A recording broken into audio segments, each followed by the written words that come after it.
নমস্কার, আপনারা দেখছেন গ্লোব টিভি আয়োজিত অনুষ্ঠান স্বপ্ন উড়ান। আর আমি আপনাদের সাথে আপনাদের প্রিয় সঞ্চালক শ্রাবণী চক্রবর্তী।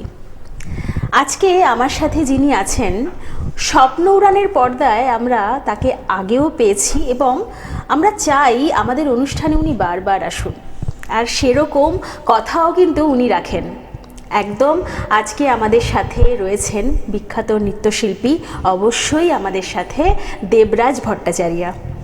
দেবরাজ, কেমন আছেন? খুব ভালো আছি। আর ভালো তো থাকতেই হবে, তার কারণ হচ্ছে ভালো না থাকলে এই গ্লোব টিভির এই স্টুডিও, গ্লোব টিভির এই পর্দায় আপনাদের আমন্ত্রণে বারবার এই ফিরে আসা, এটা তো সম্ভব হবে না। তার জন্য বিশেষ করে ভালো থাকতে হবে। সত্যি কথাই। আর আমরা আপনাকে পেয়ে যে কতটা খুশি আর আপ্লুত হই, সেটা তো আপনাকে বোঝাতে পারি না, বোঝানোর দরকার নেই। আমি সেটা ভীষণভাবে ফিল করতে পারি। তার কারণ এই গ্লোব টিভি, আমি আগেও বলেছি, গ্লোব টিভির এই স্টুডিও, গ্লোব টিভির এই পুরো পরিবার আমার সেকেন্ড হোমের থেকেও বেশি, এবং এতটাই আপন, এখানে কাজ করতে এসে সত্যি একটা আলাদা অনুভূতি, আলাদা মাত্রা, আলাদা ফিলিংস কাজ করে। অসংখ্য ধন্যবাদ, অসংখ্য ধন্যবাদ। তাহলে দেবরাজ, আজকে প্রথমে কি দেখাচ্ছেন? আজকে প্রথমেই আমি একটি নটরাজ বন্দনা দিয়ে শুরু করছি। এটি গুরুদেবের একটি বিখ্যাত গান। কারণ আমরা জানি যে আমাদের যে কোনো সাধনা বা যে কোনো শিল্পই কিন্তু রবীন্দ্রনাথ বা গুরুদেবকে ছাড়া অসম্পূর্ণ। কারণ তিনি আমাদের প্রাণের আরাম, মনের আনন্দ, আত্মার শান্তি। কাজে আমি প্রথমেই বিশ্বকবির একটি নটরাজ বন্দনা দিয়ে শুরু করছি, এবং গানটি সবার ভীষণ পরিচিত গান, সেটি দিয়ে আজকের অনুষ্ঠানের শুভ সূচনা আমি করছি। বাহ, বেশ, চলুন আমরা দেখে নিই তাহলে।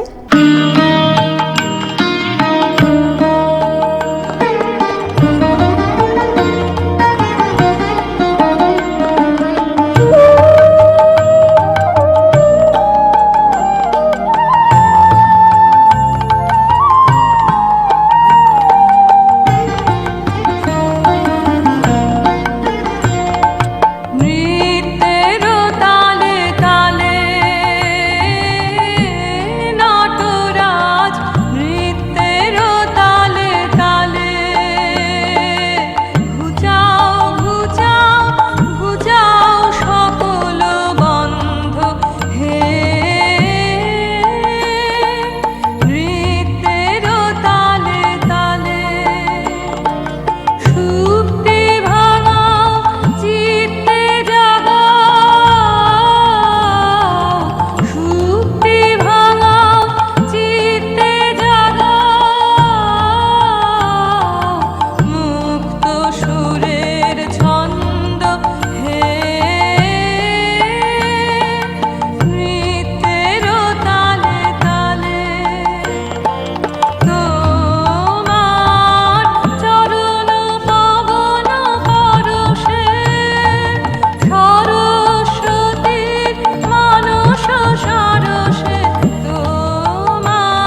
বাহ, অসাধারণ। সত্যি মানে আপনার নাচ মানে কিছু বলার জায়গা রাখে না। মানে এক এক সময় এরকমও হয়েছে আমার আগের নাচে যে কোনো ভাষা পাইনি, কিভাবে নিজেকে এক্সপ্রেস করব বোঝাতে পারিনি। আজকেও সেরকমই অবস্থা, সত্যি অসাধারণ। দেবরাজ, আগের দিন কিছু কথা অসম্পূর্ণ থেকে গেছিলো, যেরকম স্কুলের বিষয়টা। আর একটু ভালো করে জানতে চাই যে কলকাতায় আপনি কি ভাবছেন, স্কুলের বিষয়টা নিয়ে কি ভাবছেন? কলকাতায় আমার অনেক বড় ভাবনা রয়েছে। আসলে কলকাতায় তো আমি কাজ করব বা কলকাতায় আমি শেখাতে শুরু করব সেরকম তো ভাবিনি প্রথমে। যাই হোক, প্রথম থেকেই অনেক রিকোয়েস্ট, অনেকের অনেক রকম ডিমান্ডস ছিল। অনেকে অনেকভাবে আমাকে বলেছে শেখানোর জন্য। আমি প্রথমে রাজি হইনি, কিন্তু শেষ পর্যন্ত সবার ডাকে আর সাড়া না দিয়ে পারলাম না, যার জন্য শুরু করেছি। আমি যাদবপুরে একটা ক্লাস করাই। সেটা অফলাইন অনলাইন দুরকম সিস্টেম, দুরকম অ্যারেঞ্জমেন্টসই রয়েছে। তা আমি যেরকম মালদাতে শেখাই সেরকম এখানেও শেখাই। কতটা শেখাতে পারছি বা পেরেছি জানি না, চেষ্টা করি একদম হাতে ধরে শেখানোর। আর আমার একটা ব্যাপার আছে, সেটা আমার নিজের শিল্পের ক্ষেত্রেও তাই। আমি এটা আমার গুরুদের কাছ থেকেই শিখেছি, মানে আমার স্বনামধন্য গুরুরা শিখিয়েছেন আমাকে, যে আমার মনে হয় যে একজন শিল্পী, তিনি যত বড় মাপের শিল্পী হন না কেন, পারফর্ম করার আগে বা স্টেজে ওঠার আগে বা টেক দেওয়ার আগে যে শিল্পটা তিনি পরিবেশনা করবেন, সে গান হোক, নাচ হোক, যাই হোক, সেটা আমার মনে হয় তার একবার বা দুবার হলেও চর্চা করে নেওয়া উচিত। অবশ্যই। সে যতবারই, হয়তো এই পিসটা আমি বহুবার পারফর্ম করেছি, এটা আমার রক্তে মিশে রয়েছে, কিন্তু তা হলেও আমার মনে হয় একজন শিল্পীর সার্থকতা সেখানেই যে কোনো প্রোগ্রামই তার কাছে কিন্তু স্যাটিসফাইড নয়। অবশ্যই। একজন শিল্পী কিন্তু স্যাটিসফাইড যদি হয়ে যান, একজন শিল্পী একটা প্রোগ্রাম করে যদি ভাবেন যে মানে আমি সাংঘাতিক স্যাটিসফাইড, অন্তত আমি নিজের ক্ষেত্রে বলছি, তাহলে কিন্তু আমার সেই জায়গাটাতেই শিল্পটা থেমে যাবে। কারণ আমি তো স্যাচুরেটেড অলরেডি, আমি বুঝে নিয়েছি যে আমার এর থেকে প্র্যাকটিস বা হোমওয়ার্ক বা এর থেকে শিল্পকে নিয়ে চর্চা করার আর দরকার নেই। কাজে আমি যতক্ষণ না স্যাটিসফাইড হব ততক্ষণ আমাকে সেটাকে চর্চা করে যেতেই হবে, এবং সেটাকে নিয়ে আমার মেক ওভার, গ্রুম ওভার, যাই বলি না কেন, হোমওয়ার্ক, সেটা আমার করতেই হবে। সেলফ প্র্যাকটিস, সে যত বড় মাপের শিল্পী হন না কেন, সবাই করেন এটা। কাজে আমি গুরু, বা আমি বললাম যে আগের দিন আমি বলেছি, আমি নিজেকে গুরু কখনোই মনে করি না। গুরু বা একজন নামকরা শিল্পী হলেই যে তার প্র্যাকটিসের দরকার নেই, তিনি ওয়ান টেক বা একবারই মঞ্চে উঠে মঞ্চ কাঁপিয়ে দেবেন, এটা কিন্তু আমার মনে হয়, আমার পার্সোনাল ওপিনিয়ন, আমি জানি না অন্যদের ক্ষেত্রে কি হয়, এটা কিন্তু চিন্তা ভাবনা করা একদম ভুল। একদম। দেবরাজ, আমরা এবার পরবর্তী নাচ কি দেখছি? এর পরবর্তীতে আমি প্রথমে একটি নাচ পরিবেশন করলাম, যেটি আমি বললাম যে গুরুদেবের একটি বিখ্যাত গান নটরাজ বন্দনা। সেটি তো বিভিন্ন তাল তার মধ্যে ছিল, মানে এটি একটি তাল ফেরতা গান, নৃত্যেরও তালে তালে হে নটরাজ। তা সেই গানটি একটি, মানে কি বলবো, মানে সেটা দিয়ে আমরা অনুষ্ঠান সবসময় শুরু করি, কারণ আমাদের নাচের দেবতা বা নাচকে আমরা পুজো করি শিবা বা নটরাজ, তাকে দিয়ে। সেই জন্যই আজকের অনুষ্ঠান আমি শুরু করেছি নটরাজ বন্দনা দিয়ে, শিবকে পুজো করেই শুরু করেছি। এবার আমার দ্বিতীয় নিবেদনে থাকছে একটি ভীষণ বিখ্যাত প্রেমের গান। এই প্রেমের গানটি গুরুদেব এমন করে রচনা করেছেন যে এটা যে শুধু প্রেমের গান, এটা আসলে গুরুদেবের প্রেম পূজা সব মিলে তো একাকার হয়ে গেছে, যা প্রেম তাই পূজা। তা তিনি এই গানের মধ্যে এমন একটি মানে ফ্লেভার বা স্বাদ নিয়ে এসেছেন যে যেখানে বাজিল কাহারও বিনা, মানে সেই বিনার শব্দটা কারুর প্রেমের বিনাও হতে পারে, তিনি তা কাউকে কল্পনা করছেন, অথবা কোনো আধ্যাত্মিক জগতের কোনো দেবতা, যে দেবতা বিনা বাজাচ্ছেন। আমরা নর্মালি সরস্বতীকেই বিনা বাজাতে দেখি বা শুনি, এবং সরস্বতীকেই আমরা বিনা বাজানোর দেবী হিসেবে চিনি। কাজেই সেই সরস্বতীর বিনা বাজানোর শব্দ মনে হয় তিনি শুনতে পাচ্ছেন। কাজেই সব নিয়ে আমার মনে হয়েছে আজকের এই এপিসোডে এবং আজকের এই অনুষ্ঠানে এই গানটি খুব অ্যাপ্রোপ্রিয়েট। সেই জন্য আমার দ্বিতীয় নিবেদন রয়েছে এরকমই একটি প্রেমের গান দেখতে থাকুন, আমার মনে হয় খুব ভালো লাগবে। বেশ, চলুন দেখে নিই।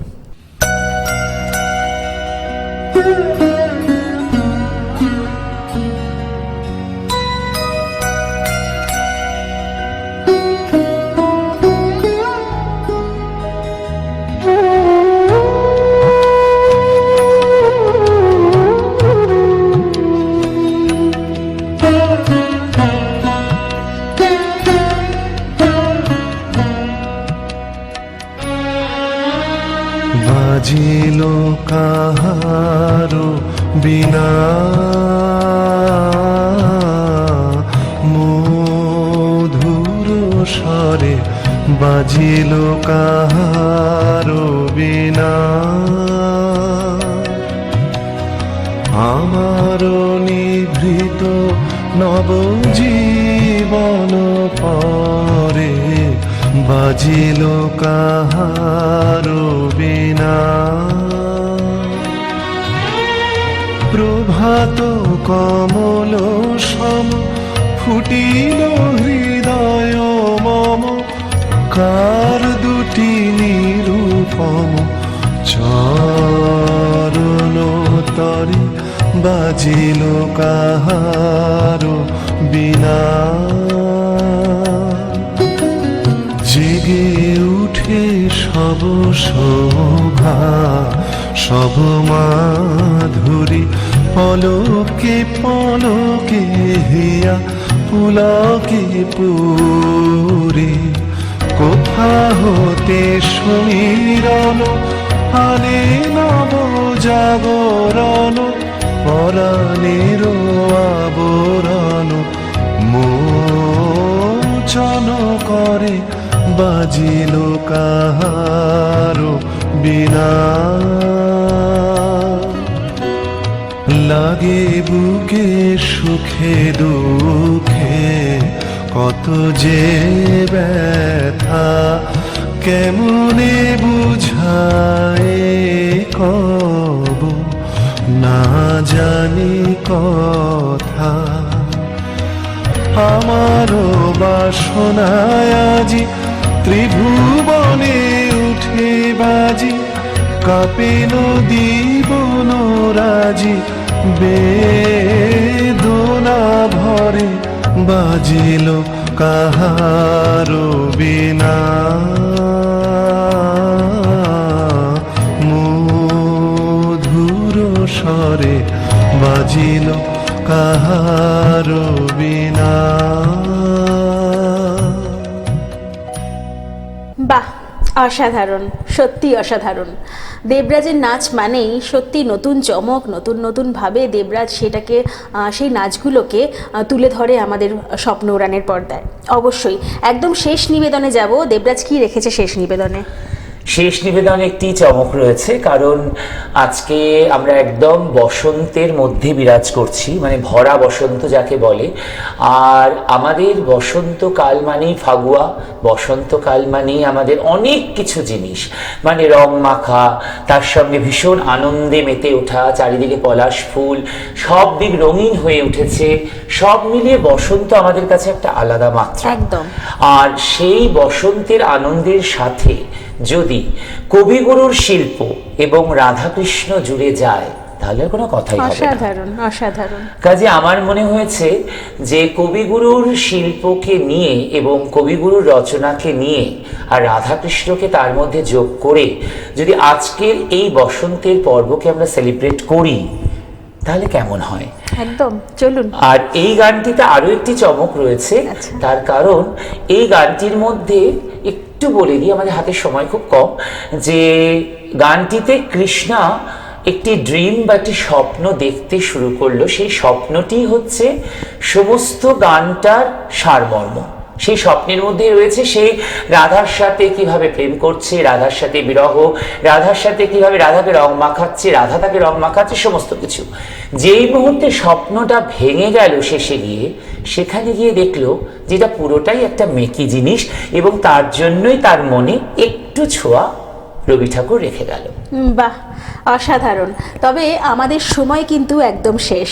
তবে আজকে আমরা দেবরাজকে এখানেই বিদায় জানাবো। অনেক শুভকামনা আপনাকে আগামী অনুষ্ঠানে আবার আমন্ত্রণ জানিয়ে একদম রাখলাম। একদম অনেক ধন্যবাদ গ্লোব টিভির সমস্ত পরিবারকে। আপনাকে অসংখ্য ধন্যবাদ। চলুন একদম দেবরাজের শেষ নাচ দিয়ে আমরা অনুষ্ঠান শেষ করি। নমস্কার।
স্বপ্ন